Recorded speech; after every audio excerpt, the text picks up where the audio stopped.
Donald Trump est-il l'un des présidents les plus bizarres de l'histoire des États-Unis? Il est bizarre et en même temps il dérange. Mais la vérité c'est que qu'on l'aime ou qu'on le déteste, il ne laisse personne indifférent. 47e président des États-Unis, milliardaire et un génie de la communication, Trump est un personnage controversant et captivant. Dans cette vidéo, on va voir ensemble 5 leçons que tout le monde pourrait tirer du personnage de Donald Trump, mais aussi de son parcours. Je ne suis pas forcément un ultra fan de Trump, je suis pas trop fan de sa personne, mais ce qui est sûr, c'est que il a un parcours et des comportements que chacun pourrait utiliser dans sa vie pour passer d'une étape à une autre, devenir riche ou atteindre n'importe quel objectif. C'est ce qu'on va essayer d'analyser ensemble dans cette vidéo. Avant de commencer et de rentrer en profondeur, si tu n'as pas encore mon livre Les mots pour les mots, sache qu'il est disponible sur Amazon. Le lien se trouve dans la description. Peu importe dans quel pays tu es en Occident, tu tapes Les mots pour les mots, tu peux l'avoir. Et si tu es en Afrique et que tu n'as pas accès à Amazon, il y a un numéro dans la description. Tu contactes ce numéro via WhatsApp. On pourra te rediriger vers nos différents distributeurs dans pas mal de pays en Afrique. Maintenant, ce lundi dernier, c'était l'investiture du président Donald Trump en tant que 47e président des États-Unis. Voici la première leçon que j'apprends de cela. C'est que dès qu'il est investi, il fait un discours et annonce qu'il va avoir plusieurs décrets durant les premières semaines de son investiture. Et parmi ces décrets-là, il dit quelque chose qui marque tout le monde. Il dit que lorsqu'il sera au pouvoir, il va signer un décret qui dira qu'aux États-Unis, on n'aura que 2 sexes. Soit tu es un homme ou soit tu es une femme. Il dit cela sans peur, sans crainte de quoi que ce soit. Cela m'a beaucoup interpellé parce que aujourd'hui, la société occidentale fait que nos enfants, lorsqu'ils vont à l'école, les petits, ainsi de suite, on va les enseigner des choses ou les mettre des choses dans leur tête, il va leur faire douter de leur genre. On va te dire, ouais, peut-être tu es une femme, peut-être tu es une vache, peut-être tu es un oiseau. Non, c'est un homme, c'est un homme. C'est une femme, c'est une femme. Mais la société a commencé à tellement mélanger ça que les choses allaient de pire en pire. On commence même à dire que on s'approche de la fin du monde. Le fait d'avoir un décret comme ça, dire tout haut, ce que beaucoup d'hommes politiques disent tout bas, mais n'osent pas l'appliquer parce qu'ils sont contrôlés par d'autres gens au-dessus d'eux, ça fait que ça marque quand même sa personnalité et ça nous enseigne que devenir riche et fort et puissant,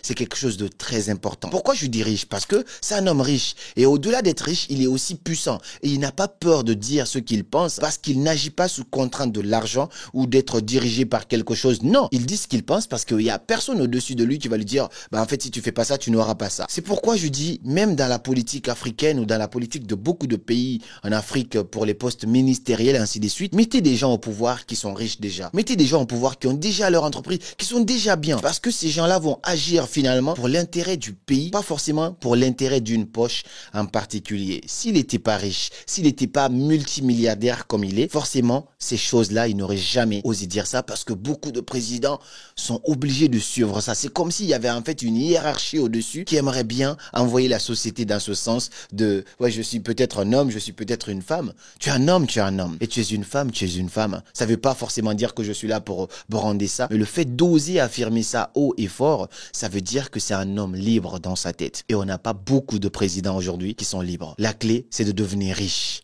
fort et puissant. La deuxième leçon que j'apprends du parcours, de l'investiture, ainsi de suite de Donald Trump, c'est que lorsque Donald Trump faisait sa campagne, il a eu une tentative d'assassinat. On a failli lui ôter la vie. Donc ça n'a pas marché. Ce qui était censé être un drame, un coup dur, a été un vrai coup de marketing pour sa campagne. J'ai vu en fait les émotions, le regard sur Donald Trump changer radicalement. Beaucoup de gens le détestaient, mais le fait de savoir qu'il était proche de partir, de la mort, ça fait que beaucoup de gens se sont ralliés de son côté. Parce que ça, c'est un effet psychologique qui dit que on a souvent tendance à se rallier du côté du plus faible. Voir que quelqu'un a voulu profiter genre de la situation pour essayer de la battre, ça fait que même ceux qui n'étaient pas trop fans de lui ont commencé à avoir un peu de compassion envers sa personne. La leçon ici, elle est assez simple. Rien n'arrive contre toi.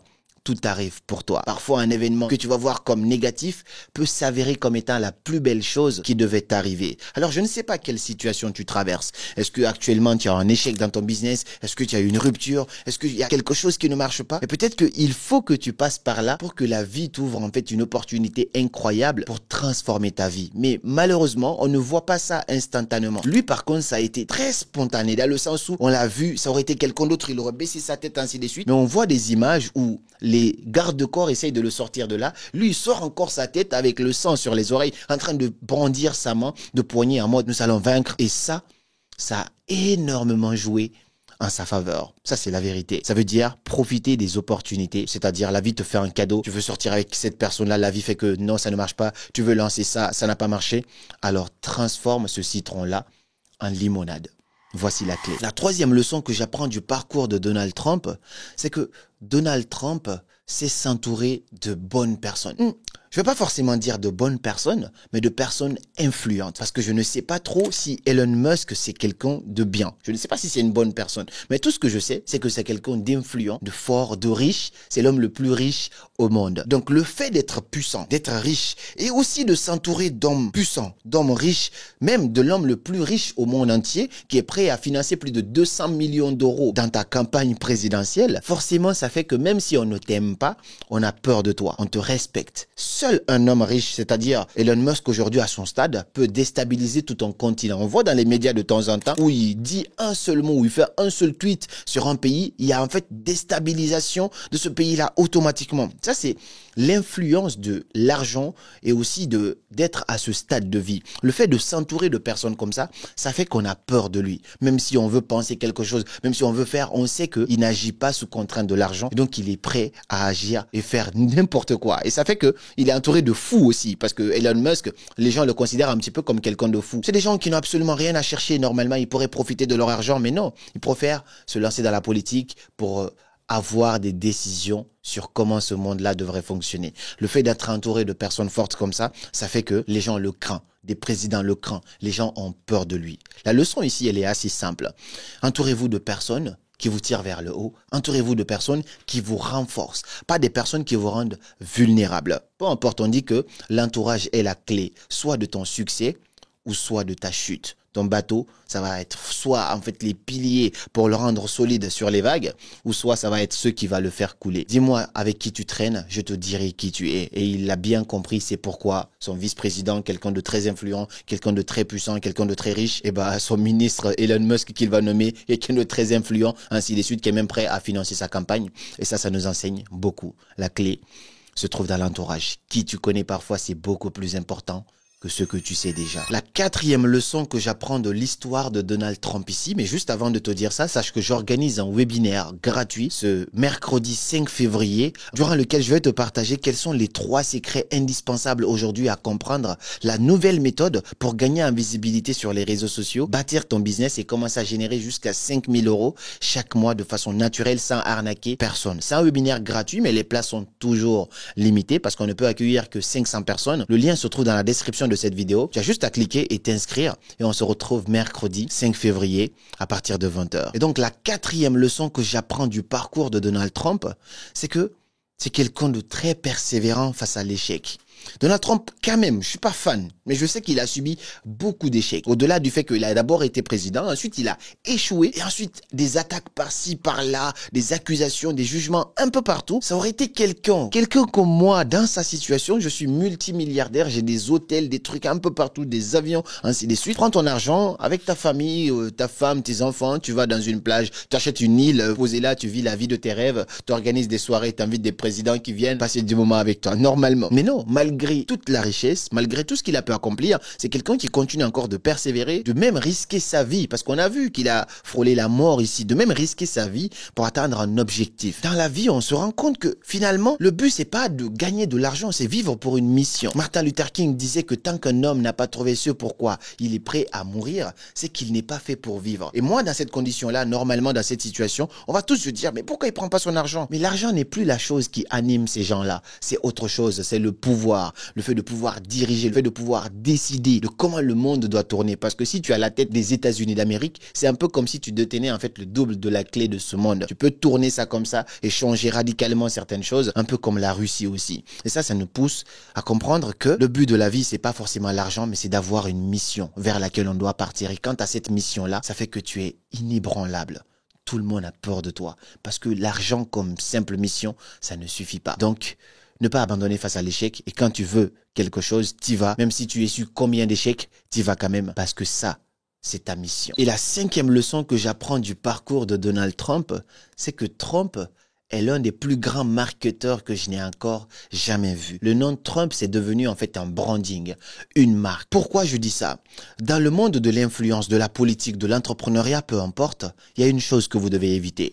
Si on vous aime, c'est génial. Si on vous déteste, c'est génial. Mais la pire chose qui peut vous arriver, c'est que les gens soient indifférents face à vous, que les gens ne vous connaissent pas. Donald Trump n'a pas eu une bonne réputation à l'international. Même aux États-Unis, il n'a pas une bonne réputation. Les gens ne l'aiment pas trop. Et quand on l'aime vraiment. Et quand on le déteste vraiment. On ne peut pas être indifférent face à lui. Et le fait de comprendre ça, il est prêt à déranger parce qu'il sait qu'il n'y a pas de mauvais bad buzz pour lui en tout cas. C'est-à-dire qu'on l'aime ou qu'on le déteste toujours en sa faveur parce que ça augmente son influence. Savoir se faire connaître aujourd'hui, c'est 2 fois plus difficile que de gagner de l'argent. Et lui, il a compris ça. C'est pourquoi lui, Elon Musk, ils ont toujours les mêmes stratégies. Un tweet, ça peut tout bouleverser. Ils n'ont pas peur de s'aimer de la pagaille uniquement parce qu'ils savent que plus les gens répètent leur nom, plus ça augmente leur influence. C'est du marketing et c'est ce qui le mène au pouvoir. C'est ce qui fait qu'on le craint parce qu'à tout moment, il peut faire un tweet pour changer radicalement certaines choses. Voici pourquoi il est hyper important de travailler ton branding, ta réputation ou même de gagner en visibilité sur les réseaux. Et si ça fait sens pour toi,